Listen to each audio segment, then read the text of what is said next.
आतापर्यंत आपण congruent सेगमेंटच्या properties पर्यंत पाहिलेल्या आहेत. आता आपण त्याच्या पुढे आणखी जातोय कंपॅरिझन ऑफ सेगमेंट. कंपॅरिझन म्हणजे तुलना. आता इथे दोन सेगमेंट काढलेत बघा. XY हा पहिला सेगमेंट आहे, LM हा दुसरा सेगमेंट आहे. So here the point is comparison of segment, रेषाखंडाची तुलना. So now here the length of segment XY is given 8 cm and length of segment LM is given 4 cm. Now if we compare the lengths of these two segments, we know that here 8 is greater than 4. So here length XY is greater than length LM. This is the comparison. Length XY is greater. Look here how to write the symbolically greater than length LM. On the other hand, length LM is smaller than length XY. म्हणजे इथे रेषाखंड XY ची लांबी हे रेषाखंड LM च्या लांबीपेक्षा मोठी आहे. तर याच्या उलट विधान आपण असं लिहू शकतो, length LM is smaller than length XY. So this is the comparison of the line segment. म्हणजे कंपॅरिझन करण्यासाठी आपल्याला त्या रेषाखंडाची लांबी माहिती पाहिजे. लांबी जर माहिती असेल तर कोणती लांबी मोठी आहे कोणती लांबी लहान आहे त्याच्यावरून आपण दोन किंवा दोनपेक्षा अधिक रेषाखंडांचं कंपॅरिझन करू शकतो. So here 8 is greater than 4. So therefore length XY is greater than length LM and length LM is smaller than length XY. अशा पद्धतीने आपण कंपॅरिझन ऑफ सेगमेंट करू शकतो. Now the next point is ray.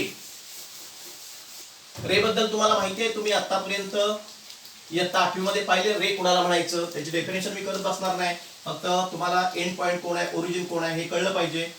So AB. So this is the ray. Now A is the origin and B is the end point of this ray. So therefore we read as ray AB. We read here as a ray AB, not ray BA. Not ray BA. Here we read as आरंभ बिंदू पासून सुरुवात करायची आणि end point कडे जायचं. म्हणजे आपण विचार करताना रेचा जर विचार केला तर रे AB read as a ray AB, not ray BA. Now here look here. I draw here another diagram. Suppose here is point P, here is point A and here is point B. Now ray PA, suppose P is the origin, ray PA and ray PB. So these two rays are called opposite rays.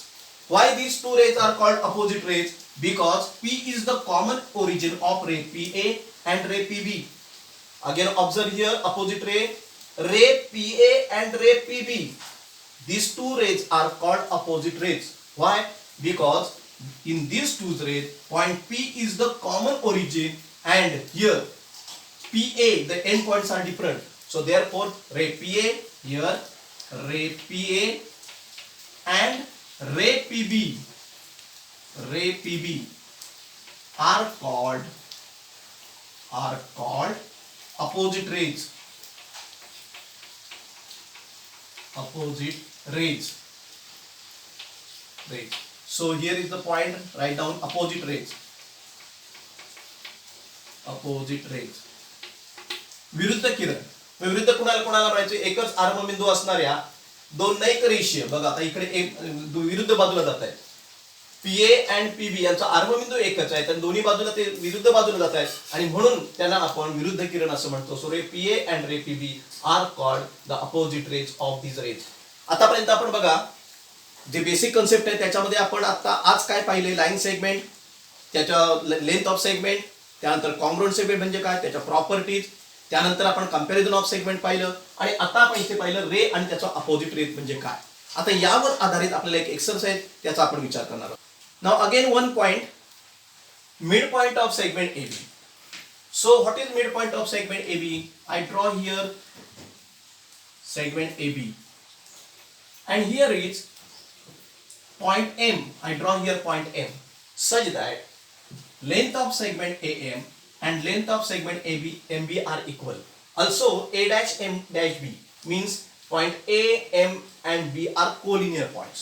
Now what is the definition of midpoint of segment AB? So here point M is called the midpoint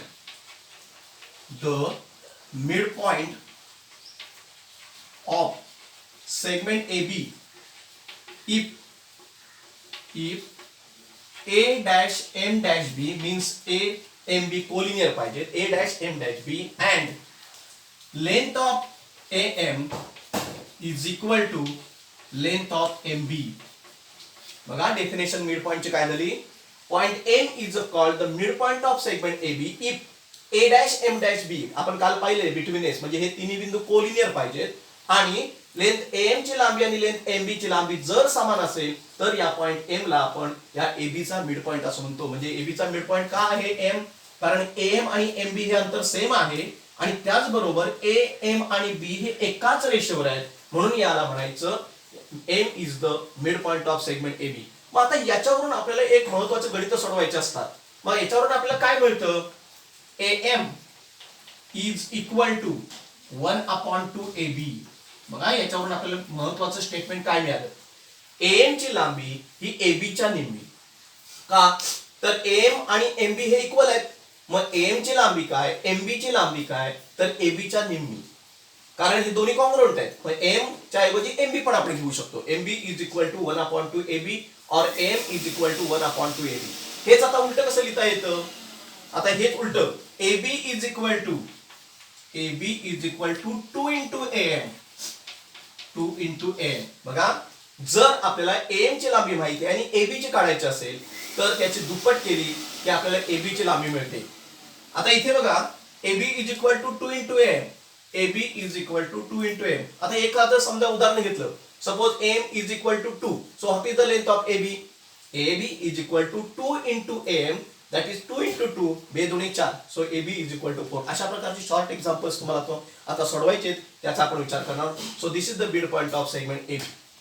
now PS 1.2 आता आपल्याला झालेल्या भागावरती आपण मिळून आपण mid point वरचं प्रथम गणित घेतोय. So point M is the mid point of segment AB. Second example आहे बघा PS 1.2 मधलं second example. Point M is the mid point of segment AB. If AB is equal to 8, then find the length of AM. मग आता इथे कसं झालंय बघा, मी समजा याच्यावरून डायग्राम काढली. सो हियर AB याचा M हा मिड पॉइंट आहे. AB चा मिड पॉइंट M आहे आणि आता AB ची लांबी आपल्याला 8 दिलेली आहे, तर M काढा. मग आता दिलेल्या माहितीप्रमाणे आपण सुरुवात करताना इथून उत्तराची सुरुवात. So here point M is the mid point of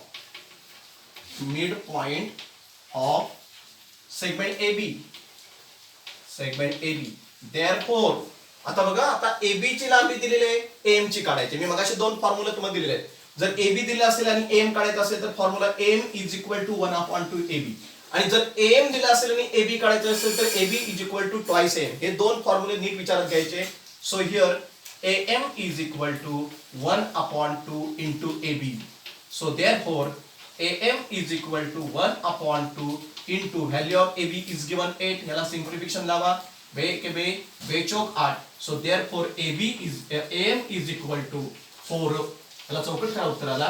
म्हणजे आपण गणित कसं सोडवलं बघा, मिड पॉइंटच्या पॉइंटवर पॉइंट M हा मिड पॉइंट आहे, त्यामुळे M is equal to 1/2 AB. कारण AM ची लांबी आपल्याला काढायची. जर AM दिला असता तर दुसरा फॉर्म्युला आपण वापरला असता AB is equal to twice AM. यातलं दोन पैकी तुम्हाला कुठलं तरी एक गणित परीक्षेला सोडवायला विचारलं जातं. ओके, हा विद्यार्थी मित्रांनो, आता आपण त्यातला क्वेश्चन 1 बघतोय बघा. Decide whether the pair of the segments given are congruent or not. आपण आतापर्यंत जे डिस्टन्स हा जो मुद्दा या चॅप्टर मध्ये सगळ्यात जो महत्त्वाचा आहे तो मागच्या वेळेला पाहिलाय आपण. डिस्टन्स कसं काढायचं, काही विद्यार्थ्यांनी डिस्टन्स काढून मला पाठवले, पण काही विद्यार्थ्यांचे अजून डिस्टन्स चुकतायत. मग ते डिस्टन्स अजून कसे काढायचे त्याचा उपयोग इथे आपल्याला करायचा या गणितामध्ये. पुन्हा डिस्टन्स कसे काढायचे हे तुम्हाला पुन्हा एकदा कळणार आहे. ज्यांना अजूनही समजलं नाही त्यांनी अजून समजून घ्या. So distance D. So what is the question, segment given here segment DE and segment AB congruent आहेत का हे दिलेलं. तिथे पॉइंट्स आहेत बघा, points A B C D E हे पॉइंट्स आहेत आणि त्या पॉइंटचे कोऑर्डिनेट, A चा कोऑर्डिनेट -3, B चा कोऑर्डिनेट 5, C चा 2, D चा -7, E चा 9 हे दिलेले पॉइंट आणि त्याचे कोऑर्डिनेट आहेत. त्याच्यावरून आपल्याला डिसाइड करायचंय की इथे दिलेले सेगमेंट कॉन्ग्रुएंट आहेत की नाही. मग सेगमेंट कॉन्ग्रुएंट आहेत की नाही हे डिसाइड करण्यासाठी आपल्याला त्यात मधले डिस्टन्स काढायला पाहिजे. मग डिस्टन्स काढूया. So first of all DE आधी आपल्याला D चा डिस्टन्स काढायचा आहे. So D coordinate here, D coordinate -7, D coordinate is -7. Again E coordinate is E coordinate is 9. आता इथे बघा, ज्यांना अजूनही डिस्टन्स कळला नाही त्यांनी नीट समजून घ्या. आता डी आणि ई मधलं डिस्टन्स काढत असताना या दोन संख्या बघा, कोऑर्डिनेट 9 पॉझिटिव्ह आहे आणि 7 निगेटिव्ह आहे. आता जेव्हा निगेटिव्ह आणि पॉझिटिव्ह अशी संख्या असते तेव्हा पॉझिटिव्ह संख्येतून निगेटिव्ह संख्या मायनस करायची. का तर पॉझिटिव्ह संख्या ही निगेटिव्ह संख्येपेक्षा मोठी असते. सो देअरफोर डिस्टन्स डीई, ज्यांना अजूनही डिस्टन्स कळलाय त्यांनी हे गणित नीट समजून घ्या. So distance DE is equal to greater number is 9 minus the smaller number is -7. So here 9 as it is, हे निगेटिव्ह आहे म्हणून आतलं चिन्ह बदललं, -7 चे +7 झाले, 9 नी 7 16. So 16 distance DE is equal to 16. This is statement number 1. आता आपल्याला सेगमेंट AB मधले डिस्टन्स काढायचे. So here again segment AB, A coordinate is given -3. Again B coordinate is 5. आता यामधलं आपल्याला डिस्टन्स काढायचे. So therefore distance AB is equal to, पुन्हा बघा, 5 is a positive number and 3 is a negative number. So therefore 5 is a greater number मधून smaller number subtract करायचा. So is equal to 5 as it is, negative असल्यामुळे आतले positive झाले, 5 + 3 8. Here distance AB is equal to 8. This is statement number 2. आता आपल्याला प्रश्न काय होता बघा, की प्रश्न असा होता की डिस्टन्स AB म्हणजे सेगमेंट DE आणि सेगमेंट AB हे कॉन्ग्रुएंट आहेत का. तर आपण त्याच्याबद्दल डिस्टन्स काढलं. पहिलं आलं 16 DE चं डिस्टन्स आणि AB चं डिस्टन्स आलं 8. मग आता जर ऑब्झर्व केलं त्यांचं डिस्टन्स सेम नाही, त्यांच्यामधली लेंथ सेम नाही, म्हणून हे जे सेगमेंट आहेत ते कॉन्ग्रुएंट नाहीत. So here write the answer in full sentence. Therefore here distance DE is not equal to distance AB. म्हणजे डिस्टन्स DE आणि डिस्टन्स AB इक्वल नाहीये. So therefore segment DE and segment AB are not congruent.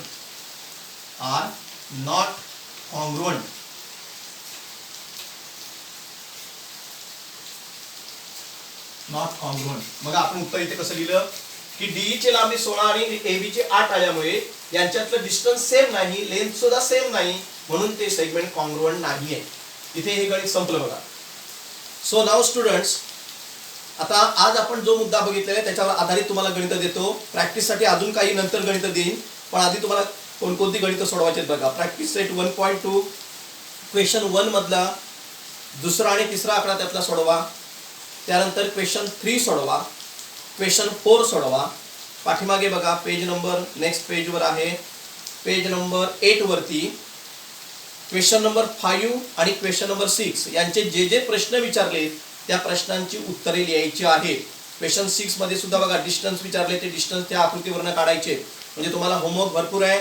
Practice set 1.2 परत एकदा सांगतो बघा. Question 1 मधला दुसरा आणि तिसरा आकडा सोडवायचा आहे, क्वेश्चन 3 सोडवायचा आहे, क्वेश्चन 4 सोडवायचा आहे, क्वेश्चन 5 आणि 6 एवढे प्रश्न तुम्ही आज झालेल्या भागावरती सोडवायचे आहेत. यातून तुम्हाला ज्या प्रश्नात काय अडचण वाटेल, डिस्टन्स काढताना अडचण वाटेल, तर ते मला व्हॉट्सअपवर तुम्ही स्वतः सेंड करायचे किंवा मला कॉल करून सांगायचं आहे. आजचं इथे पिरियड संपला. Okay, thank you.